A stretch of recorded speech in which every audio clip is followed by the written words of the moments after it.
नमस्कार, मेरा नाम है वैद्य अपूर्व त्रिपाठी। स्त्री, धात्री या माता, ये वो शब्द है जो हर संतान पैदा होते ही वो स्पर्श है जो महसूस करते हैं। लेकिन कई बार स्त्रियों को कई समस्याओं का भी सामना करना पड़ सकता है। आज हमारे बीच वो शख्सियत है जिनके बारे में मुझे बताना, मुझे लगता है कि मेरे शब्दों की तौहीन होगी या मैम के बारे में मैं बोलना मुझे समझ में नहीं आ रहा कि मैं क्या इस विषय में बोल पाऊँगा। आज हमारे बीच हैं ममता मैम, उडुपी से, एसडीएम कॉलेज ऑफ उडुपी से। मैम नमस्कार, स्वागत है आपका इस पॉडकास्ट में। कैसे हैं मैम आप? मैम, वर्तमान परिप्रेक्ष्य में हम देख पा रहे हैं कि स्त्रियों को कई अलग अलग समस्याओं का सामना करना पड़ रहा है, जिसमें एक बहुत टर्म एक बड़ा फेमस हो गया है पीसीओडी। जिसको देखो आपको पीसीओडी हो गया है या लोग बताते रहते हैं पीसीओडी हो गया। एग्जैक्टली होता क्या है पीसीओडी और आयुर्वेद इसको किस दृष्टिकोण से देखता है? ये पीसीओडी का पूरा फॉर्म है पॉलीसिस्टिक ओवेरियन डिसीज। जी। ये वैसे तो है, जब बीज ग्रंथि हम कहते हैं, गर्भकोश के जो बगल में रहता है उसका एक व्याधि है, लेकिन वो वहाँ के लिए सीमित नहीं होता है। It is not limited only to the ovaries, it is even spreading even beyond this ovary and it is affecting the entire health of the female. So उसमें जब शुरू होता है तो शुरू में तो इरेगुलरिटी ऑफ मेंस्ट्रुएशन से शुरू होगा। जब इरेगुलरिटी ऑफ मेंस्ट्रुएशन होता है तो वो अगेन एक चीज़ के लिए सीमित नहीं होता है। किसी किसी पेशेंट में महीनों भर महीना नहीं हो सकता है, 6 महीने, 3 महीने, 4 महीने महीना नहीं हुआ, ऐसा भी हो सकता है। या तो फिर महीना होता है तो स्पॉटिंग थोड़ा करके मतलब हफ्तों भर चलता रहता है, ये भी हो सकता है। या तो फिर किसी को महीना चल गया तो फिर रुकने का नाम नहीं लेता है, हफ्ते भर चलता रहता है और ज़्यादा भी हो सकता है, ब्लीडिंग ऐसा चलता है। ऐसा मेंस्ट्रुअल इरेगुलरिटीज़ आ सकते हैं एक तो। उसके बाद जो ओवरी है उसका मॉर्फोलॉजी, मतलब वो फिजियोलॉजी सिर्फ नहीं, कार्य सिर्फ नहीं, उसका जो स्ट्रक्चरल है बनावट में ही बदलाव आना शुरू हो जाता है। उसके साथ ही साथ जो औरत के शरीर में होना चाहिए वो वाले हार्मोन की जगह में जो मेल वाला हार्मोन, लड़कों में जो हार्मोन होता है वैसा हार्मोन्स आने लगते हैं। जब ये लड़के वाले हार्मोन लड़कियों के शरीर में आने लगता है नेचुरली, तो लड़कों में जो होता है वो लड़कियों के शरीर में, जैसे मूंछ आ गया, दाढ़ी आ गया, और जो बाल्डिंग होता है, हेयर लॉस, एलोपेशिया होता है, ऐसे सब फीचर्स आने लगते हैं। उसके साथ साथ एक्ने, मतलब जो फेस के ऊपर आते हैं वो आने लगते हैं। या तो फिर एक्ैंथोसिस नाइग्रिकेंसर, जो नेक के पीछे, नेप ऑफ द नेक के पीछे नीचे से कालापन वो आने लगता है। बहुत ज़्यादा मोटापा हो सकता है औरत के शरीर में। सो ये सारे चीज़ जब एडोलेसेंट, ये डिसीज़ पर्टिकुलरली होता है एडोलेसेंट एज ग्रुप में।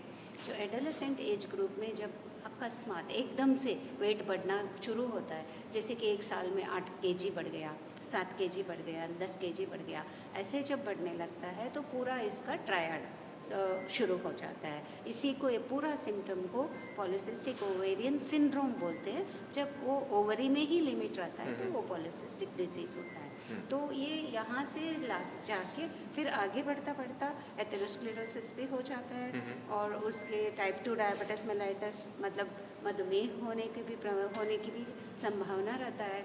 ऐसे सारे डिसीज़ उसके होते हैं।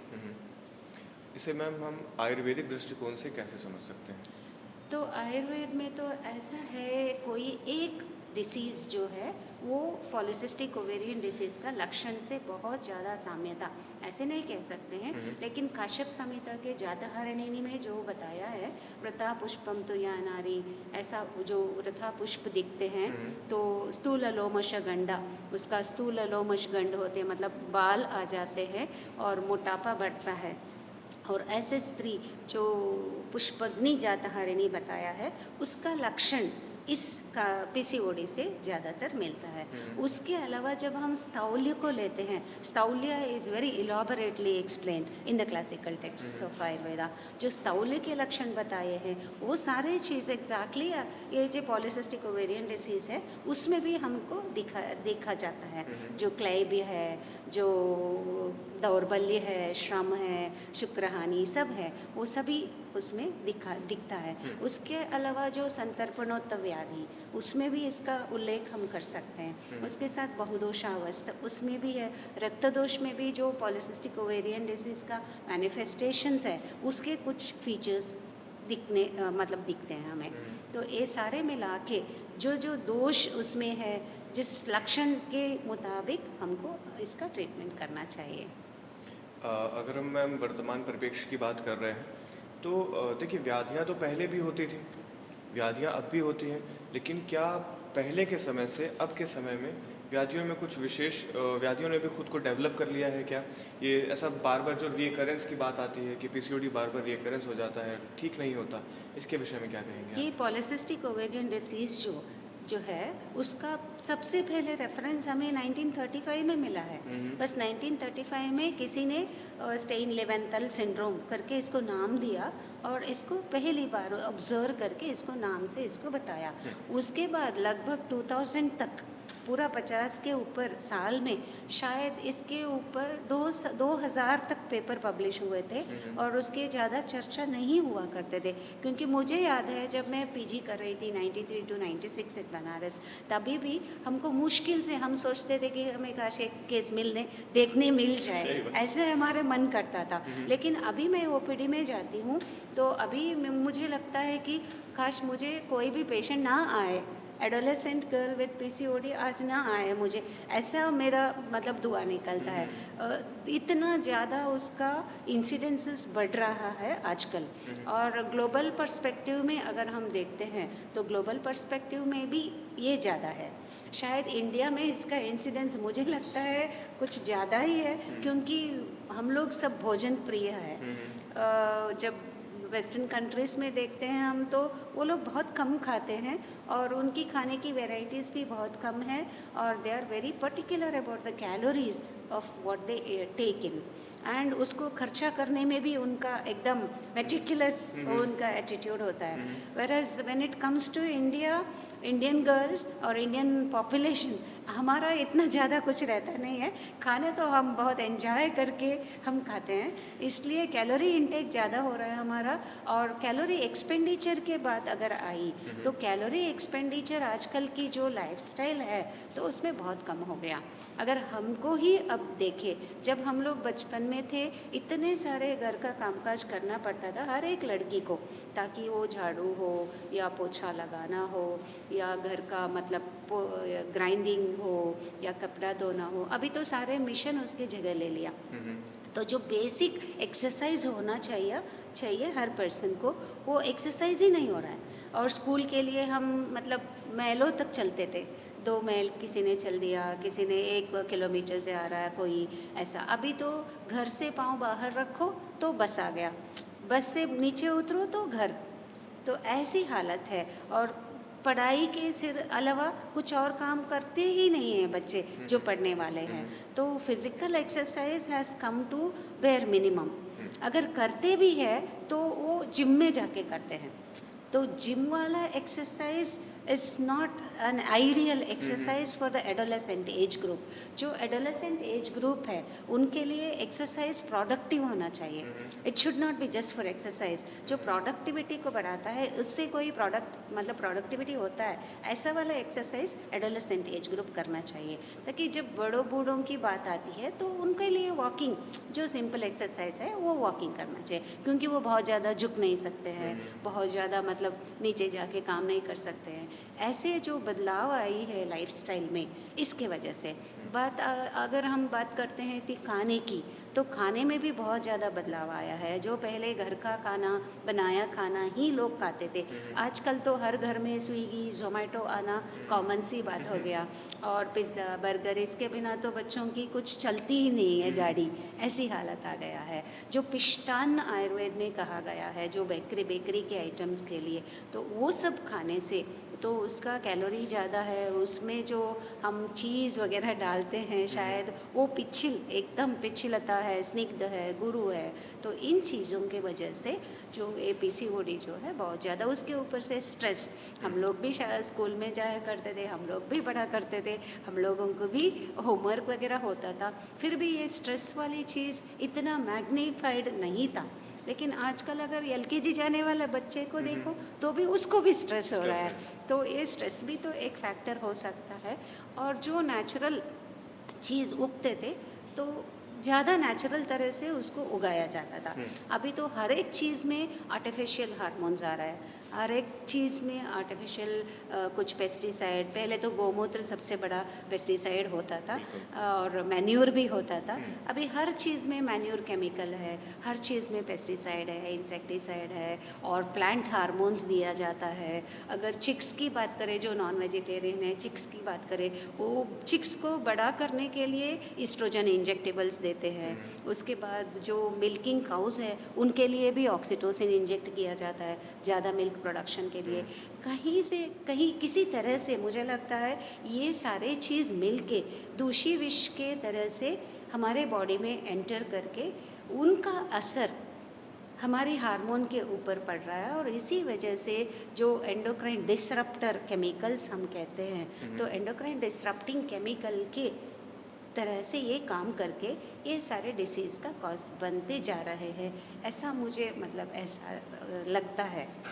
इसी की वजह से पॉलीसिस्टिक ओवेरियन डिसीज़ का इतना ज़्यादा इंसिडेंसेस हमें लगने मतलब आने लगा है। एक एंगल से अगर हम देखते हैं तो अभी का incidence of this polycystic ovarian disease 30% है।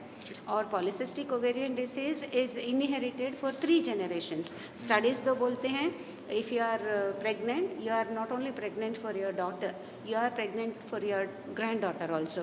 तो आपका ग्रैंड डॉटर के जो डिसीजेस है, ग्रैंड डॉटर के जो फीचर्स है, उसके लिए भी आप इनहेरिट कर रहे हैं, उसको भी आप उसको दे रहे हैं। तो ये जो पॉलीसिस्टिक ओवेरियन डिसीज़ का जीन्स है, तो आप ग्रैंड डॉटर के लिए भी आप भेज रहे हैं गिफ्ट।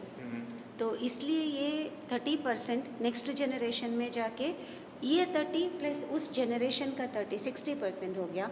और थर्ड जनरेशन में जाते जाते मुझे लगता है 100% of our adolescent age group will be affected with this polycystic ovarian disease. और वो वहीं तक नहीं रखता है। जब पॉलीसिस्टिक ओवेरियन डिसीज़ आता है उसमें उन लोगों में 5 times increased risk of having diabetes mellitus, impaired glucose tolerance, ये सभी चीज़ आ जा रही है। तो किसी न किसी तरह से मुझे लगता है ये भी एक रीज़न बन रहा है क्यों India is becoming capital of diabetics. मैंने एक चीज़ शायद नहीं बताई, मैम एसडीएम कॉलेज में मैम प्रधान अध्यापक हैं। इसके अलावा मैम विगत 30 वर्षों से अलग अलग कॉलेजेस में जाके, स्कूल्स में जाके बच्चों को, जो यंग बच्चे हैं, जो बालिकाएं हैं वहाँ पर पढ़ रही हैं, सीख रही हैं, उनको इसके विषय में जानकारी देते हैं कि आप कैसे खुद को स्वास्थ्य लाभ में रख सकते हैं, कैसे स्वस्थ रह सकते हैं। तो मैम कैसे एक कोई जो बच्ची है जो अभी अपने स्कूल में ही है या बढ़ रही है धीरे धीरे, वो कैसे शुरुआती दौर में ही इस चीज़ को समझ सकती है, या उसके पेरेंट्स अगर वो सुने तो वो कैसे समझ सकते हैं शुरुआती दौर में कि हमारी बेटी को ये परेशानी हो रही है और उसको सही समय रहते किसी वैद्य से, किसी डॉक्टर से बात करके उसको ठीक कर सकते हैं। एक जो है, जैसे मैंने बताया, जो हमारी फूड आर्टिकल जो हम खा रहे हैं, जैसे वेस्टर्न जो रिसर्चर्स है अभी हमको बता रहे हैं कि हमारा जो ब्रेकफास्ट है उसका कॉम्पोजिशन ऐसे होना चाहिए कि कार्बोहाइड्रेट इज़ टू प्रोटीन का रेशो 3:1 पे आना चाहिए। जो हमारे यहाँ पहले से देते आ रहे हैं, इडली, डोसा वगैरह जो भी है, उसमें कॉम्पोजिशन ऑफ राइस एंड उड़द दाल का प्रोपोर्शन 3:1 ही होता है। तो what is said by the American researchers, तो हमारे ट्रेडिशन है उसको वो लोगों ने इन्वेंशन करके जैसे नया चीज़ बता रहे हैं ऐसे उन्होंने रिसर्च में फाइंड आउट करके बता दिया। जो हमारा ट्रेडिशनल सीक्रेट्स जो भी है, तो जैसे था जब बच्ची बड़ी होती थी, प्यूबर्टी में आती थी, तो घर में एक ट्रेडिशन होता था, मुझे पता नहीं है नॉर्थ इंडिया का ज़्यादा, जो साउथ इंडिया में होता था उसको 10-15 दिन के लिए बहुत अच्छा न्यूट्रिशियस डाइट दिया जाता था। मेथी का, तिल का, ये सारे लड्डू बना के दिए जाते थे। ये सारे चीज़ कहीं ना कहीं उसका HPO एक्सिस में, जो मेथी तो बहुत अच्छी चीज़ है, मेंस्ट्रुअल रेगुलेटर है वो तो, और तिल भी है ऐसा आर्त प्रवर्तक है, जो ये सारे चीज़ उसके शरीर में ये वाले भाव को बढ़ाते थे। और ये जो ट्रेडिशनल सीक्रेट्स है तो इसको हम धीरे धीरे खोते जा रहे हैं। और जो प्रेगनेंसी से पहले जो किया करते थे, और pregnancy, during pregnancy what all rituals we use to follow, diet restrictions we use to follow, during सूतिका परिचर्या हम जो करते थे, धीरे धीरे करके वेस्टर्नाइज होते होते हम ये सारे जो हमारा ट्रेडिशनल सीक्रेट्स है, ट्रेडिशनल इनहेरिटेंस है, वो सारे राज हम भूल रहे हैं। ऐसे ही चलते बने हम, तो शायद अभी 10-20 साल में ये हमारा इतना रिच ट्रेडिशन था उसको खो बैठेंगे। जो कनेक्टिंग जो है हमें, जो हमारे एंसेस्टर से मिला है, ये ट्रेडिशनल सीक्रेट्स, इसको अगर हम नेक्स्ट जनरेशन को पास ऑन नहीं करेंगे तो somewhere we will lose it. जैसे लंघन के लिए नोबेल पुरस्कार अभी जापान को मिला है। हम लंघन को व्रत मान लेते कि हमने व्रत रख लिया, वो लंघन हो गया, वो सारा हो गया, पर हम उसकी वास्तविकता को नहीं पहचान पाए, क्योंकि लंघन और व्रत में तो अंतर है। लंघन तो एक वैद्य द्वारा सजेस्ट करना चाहिए, लघु भोजन जो ले रहे हैं दैट इज लंघन। व्रत तो फिर धार्मिक परिप्रेक्ष्यता में आ गया बात। लेकिन ये जो उपवास का परिप्रेक्ष्य है, उपवास का जो इंटेंशन है, वो भी तो किसी तरह से लंघनी था। बिल्कुल लंघनी था। एक दिन GIT सिस्टम को रेस्ट दो भाई, सारा दिन खाते नहीं रहो, एक दिन के लिए रेस्ट दो ताकि वो अपने आप को क्लेंस कर दे। ये रीज़न था। सारे हमारे जो ट्रेडिशन है सब एक दूसरे से जुड़े हैं और हेल्थ से सब मिलके हेल्थ को बढ़ाने में लगे हैं। ऐसे ही था, ऐसा नहीं है कि ये सिर्फ धार्मिकता है उसमें। अब रामनवमी की पानक लीजिए, तो रामनवमी के पानक क्यों बनता है? उस समय में जो कफ बढ़ता है तो उसको शमन करने के लिए उसमें जो पड़ते हैं चीज़, गुड़ हो या ये काली मिर्च हो, ये सारे कफनाशक है। और जब दिवाली आती है, नवरात्रि आती है, तो सारी मीठी चीज़, उसमें कहीं ये नहीं आता है। तो क्यों आता है? वो तो पित्त प्रकोप सीज़न है। सो पित्त के सीज़न में सारा मीठा दो तो पित्त कम हो जाएगा। तो हर फेस्टिवल का अपना कुछ है। आपके घर का प्रसाद या मंदिर में मिलने वाला प्रसाद भी औषधालय से निकली हुई औषधि है, ऐसा मान के हम उसको भी ले सकते हैं। सही बात है, सही बात है। आपका किचन आपका औषधालय है, अब आपका मंदिर भी आपका औषधालय है। आप अगर इस तरह से इस भावना को लेकर चले, क्योंकि हमारे एंसेस्टर्स ने मेरे ख्याल से काफ़ी रिसर्च के बाद ही ये एक रूल्स बना दिए हैं कि त्यौहार में आप यही प्रसाद मिलेंगे। वो ज़रूरी नहीं था, वो और भी कुछ दे सकते थे, कोई मिठाई दे सकते थे। उन्होंने उसका स्पेसिफिक वर्णन उसी समय पर क्योंकि आयुर्वेदिक क्षेत्र की बात करता है, काल की बात करता है। तो मैम, जैसे लाइफस्टाइल डिसऑर्डर की अगर हम बात करें, क्योंकि अगर हम PCOD देखें तो एक तरह से लाइफस्टाइल डिसऑर्डर भी मान सकते हैं।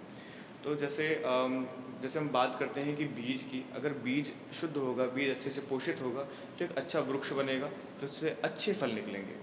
तो क्या जो वर्तमान परिप्रेक्ष्य में लगातार परेशानियां हो रही हैं, लाइफस्टाइल डिसऑर्डर्स हैं, लोगों का हेक्टिक स्केड्यूल है, लोग रात में नींद नहीं पूरी हो रही है, बिस्तर में पहुंचने के बाद भी लोग लगभग 2 घंटे तक फ़ोन में हैं और टाइम पर खाना तो खा ही नहीं रहे हैं, जो एक बायो क्लॉक होती है वो पूरी बिगड़ी हुई है। क्या ये सारी जो अगली संतति आने वाली हैं उनमें भी परेशानियां क्रिएट करती हैं लगातार? डेफिनेटली इसी बात को तो हमने डिस्कस किया है। 3 जनरेशन तक ये जो हम करते जा रहे हैं, रात्रि जागरण और दिवा स्वप्न, दिन में सोना और रात को जगे रहना, ये तो 3 जनरेशन तक हमारी बीज को बिगड़ने वाला ही है। इसलिए हमारे इसमें शास्त्र में कहा गया है कि षोडश संस्कार, वो षोडश संस्कार की पहला संस्कार ही गर्भाधान संस्कार था। तो वो मतलब अपने आप में करना था, उसके लिए कोई धूमधाम नहीं बनता है, उसके लिए कोई सेलिब्रेशन नहीं होता है, इसलिए किसी ने उसको अभी मान्यता ही नहीं दिया है। बाकी का सब सीमंतोन्नयन हो या उसके बाद का नामकरण हो, उसके बाद को सारे विवाह हो, इतना धूमधाम से मनाया जाता है ये गर्भाधान संस्कार को छोड़ के। अगर गर्भाधान संस्कार जैसे कहा है पूरा शोधन करके उसके बाद 3 महीने तक थोड़ा सिलेबस में रह के और 1 महीने तक जो आग्नेय गुणवर्धक और शुक्रवर्धक आहार विहार करते हुए हम रहेंगे, तो शुक्र और बीज अपना जो भी लिया हुआ रसज भाव से या सात्विज भाव से जो भी हमने गलती इम्बाइब किया है, उसमें खराबियाँ इम्बाइब किया है, वो सबसे रिलीव होके शुद्ध हो जाएंगे। जब वो शुद्ध बीज से गर्भ बनता है और क्षेत्र शुद्धि इन्हीं शोधन के द्वारा हो जाएगा, अंबु भी शुद्ध हो जाएगा और ऋतु भी शुद्ध हो जाएगा। जो ये सब करने के बाद अगर गर्भधारण होता है और जिस तरह से आयुर्वेद में गर्भिणी अवस्था का परिचर्या बताया गया है, चाहे वो व्रत लेना है या रसायन को लेना है, वो सिर्फ आयरन कैल्शियम सप्लीमेंटेशन बिल्कुल भी नहीं है। जो गर्भिणी परिचर्या आयुर्वेद का है वो सिर्फ आयरन कैल्शियम सप्लीमेंटेशन नहीं है। अगर हम आयुर्वेद की गर्भिणी परिचर्या करते हैं तो बच्चों के ब्रेन से लेकर उनकी इम्यूनिटी तक बहुत ज़्यादा असर पड़ता है, क्योंकि हम देखते हैं हमारे यहाँ तो ये कहावत है, एसटीएम के born children are very like naughty, intelligent, very active इसलिए होते हैं क्योंकि हम पहले महीने से उनको, दूसरा महीने से हम उनको घृत पिलाते हैं, अलग अलग महीने में अलग अलग घृत को हम बना के देते हैं। और ओवरऑल अगर देखा जाएगा तो इंसिडेंसेस ऑफ नॉर्मल डिलीवरी भी बहुत ज़्यादा है। तो गर्भिणी परिचर्या के द्वारा भी हम इन बच्चों की क्वालिटीज़ में बदलाव ला सकते हैं, और जो इनहेरिटेंस हो रहा है, जो दोष हम अगले जनरेशन को दे रहे हैं आज के परिप्रेक्ष्य में हमारे खाना पीना या लाइफस्टाइल के माध्यम से, उसको हम डेफिनेटली कम कर सकते हैं। मतलब मैम कुल मिला के बात वही है कि हम गार्डनिंग भी अगर कर रहे होते हैं तो पहले से अच्छे से मिट्टी की सफाई करते हैं, सारा कुछ करते हैं, फिर प्लांटेशन करते हैं डेफिनेटली। और हम सबसे जीवन के जो प्लांटेशन वो भी 100 साल जीने वाला, हाँ 100 साल तक चलने वाले, उसके लिए हम एक्सीडेंटल प्रेगनेंसी ज़्यादा गलती होती है, वो हम जो आयुर्वेद में प्लान था गर्भाधान प्री प्लान होता था, उस पर काम करें। जो सारी चीज़ें हैं जिस पर हमारी जो चर्चा हुई, जिस पर मैम विगत 30 वर्षों से बच्चों को बता रही है, उसके लिए लगातार आप भी कोशिश करें। अगर कुछ भी प्रश्न होते हैं आप पूछ सकते हैं बाद में। देखिए चीज़ें हमें समझनी होगी कि जो जीवन का मूल है हमें उसको किस तरह से सुधारना है, उसको किस तरह से मैनेज करने की ज़रूरत है। तो मैम इस विषय में एक लास्ट में अगर हम अंत में एक कोई कीवर्ड आप देना चाहें जो नवीन वैद्य हैं या जो हमारे लिसनर्स हैं जो सामान्य हैं सुन रहे हैं, कि कुछ ऐसी चीज़ें जिनको करनी चाहिए कि उनको स्वास्थ्य लाभ मिलता रहे आयुर्वेद की सहायता से और वो आगे बढ़ते रहें स्वस्थ जीवन जी। जो आयुर्वेद के पहले की लाइफस्टाइल जो था, इंडियन लाइफस्टाइल था, जो इंडियन ट्रेडिशन था, वो सबसे ज़्यादा हेल्थ से जुड़ी हुई थी। चाहे वो ट्रेडिशन के नाम से दिया गया हो, चाहे वो आयुर्वेद के नाम से दिया गया हो, उसको अगर हम पालन करते हैं, उसको अगर हम आगे बढ़ाते हैं, तभी आयुर्वेद का तभी हमारे इंडिया का आगे आने वाला जनरेशन का हेल्थ बन सकता है। बस सिंपली अगर हम वेस्टर्नाइज्ड लाइफस्टाइल को फॉलो करने से definitely we will become victim of all metabolic disorders which are not finding any solution in the world. Thank you so much ma'am इस सेशन के लिए। मुझे लगता है बहुत से बच्चों के मन में जो प्रश्न हैं या बहुत से माता पिता के मन में जो प्रश्न हैं वो अब दूर होंगे, और हमें एक नवीन जो संतति की बात आई है, जो एक बहुत बड़ा टॉपिक मैम ने किया है कि गर्भाधान, उस पर हम बात करेंगे। नवीन वैद्य ध्यान रखें इस बात को, अपने ज़्यादा से ज़्यादा पेशेंट्स पर उनको ये बताएं। ये एक सोशल अवेयरनेस होनी चाहिए कि आप जब इतना लंबा जीवन जो होने वाला है उसकी शुरुआत ही अगर आप अच्छी कर देंगे तो बाकी का जीवन भी सफल होगा, स्वस्थ होगा। नमस्कार, thank you so much ma'am. नमस्ते।